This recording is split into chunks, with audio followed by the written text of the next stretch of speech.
Welcome back to the Survival Historian, where the grit of survival meets the depth of forgotten history. Picture this: a desolate Arctic landscape stretches endlessly before you, wind howling at -40 degrees, your breath crystallizing the instant it leaves your lips. Now imagine stepping through a low doorway into a Viking longhouse, where warmth wraps around you like a living thing, where children play barefoot on earthen floors, and where frost cannot reach. How is this possible? How did Norse settlers not just survive, but genuinely thrive in conditions that would kill modern humans within hours? Today, we're unearthing the forbidden warmth technique, an ingenious system of architecture and material science so effective that it challenges everything we think we know about survival in extreme cold. The frozen frontier, a mystery uncovered. For generations, historians dismissed Viking Arctic settlements as brutal, barely livable outposts where suffering was the price of expansion. We imagined drafty wooden halls, constant fires consuming precious fuel, and settlers huddled in misery beneath animal skins. This perception couldn't be further from the truth. Archaeological evidence from sites across Iceland, Greenland, and northern Norway reveals something extraordinary. Norse settlers developed a comprehensive heating system that required minimal fuel, produced remarkably stable interior temperatures, and utilized principles of thermal dynamics that modern green architects are only now rediscovering. What makes this knowledge forbidden isn't conspiracy, but rather tragic loss.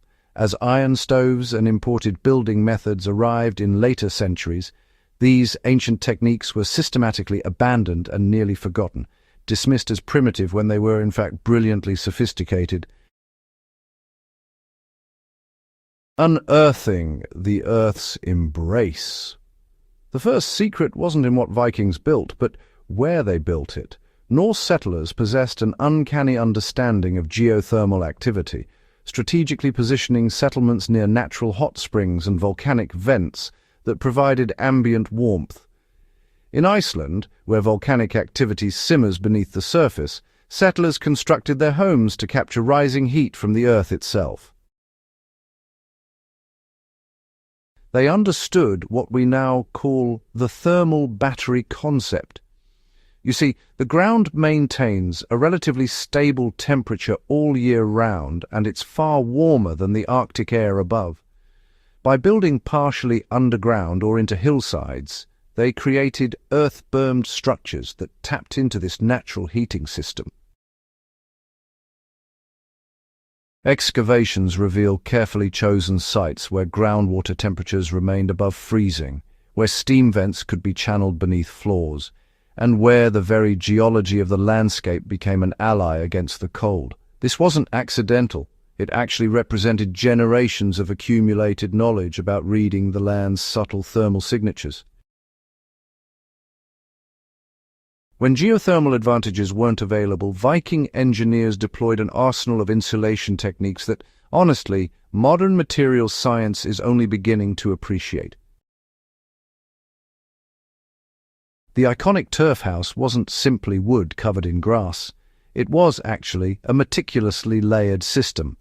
An inner wooden frame, then compacted moss mixed with animal hair for maximum air trapping, followed by thick cuts of living sod placed root side out so the grass continued growing. This created a self-repairing breathing insulation layer, sometimes exceeding 3 feet thick. This living roof provided an R value comparable to modern insulation, while remaining completely sustainable. Interior walls often featured additional layers of woven wool textiles soaked in animal fats, creating both a vapor barrier and extra thermal protection. Archaeological analysis has revealed Vikings used specific types of clay with natural insulating properties applied between structural timbers to seal every potential draft. They understood that cold penetrates through the smallest gaps, so they sealed joints with mixtures of moss, tar, and rendered animal fat that remained pliable in freezing temperatures.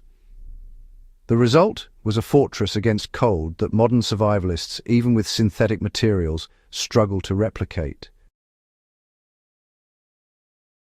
The architectural design of the Norse longhouse itself was, well, a masterclass in heat management. Unlike modern rectangular rooms with flat ceilings, where hot air escapes to unused spaces, the longhouse featured a curved boat-hull ceiling that naturally channeled rising heat back down along the walls into the living space.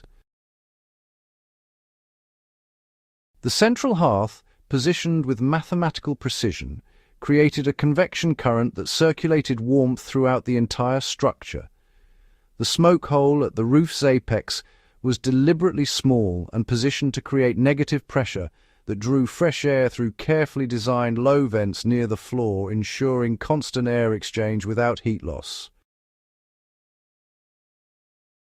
Settlers discovered that partially burying the floor below ground level, sometimes 2 to 3 feet deep, placed the living space within the Earth's thermal mass zone where temperatures remained stable. On the coldest nights, when exterior temperatures plunged to deadly extremes, interior temperatures in well-constructed longhouses remained comfortable enough that heavy outer clothing wasn't necessary. Visitors to reconstructed Viking settlements, often report being quite shocked by the warmth inside. Many find themselves removing layers within just a few minutes of entering. So why did these extraordinary techniques eventually fade into obscurity and, earn the label of forbidden knowledge? The answer really lies in the double-edged sword of technological progress.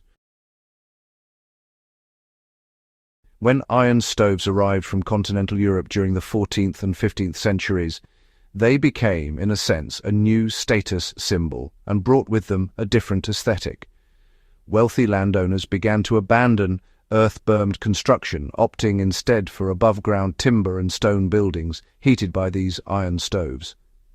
They saw the old ways as peasant architecture, even though those methods were, frankly, far more efficient.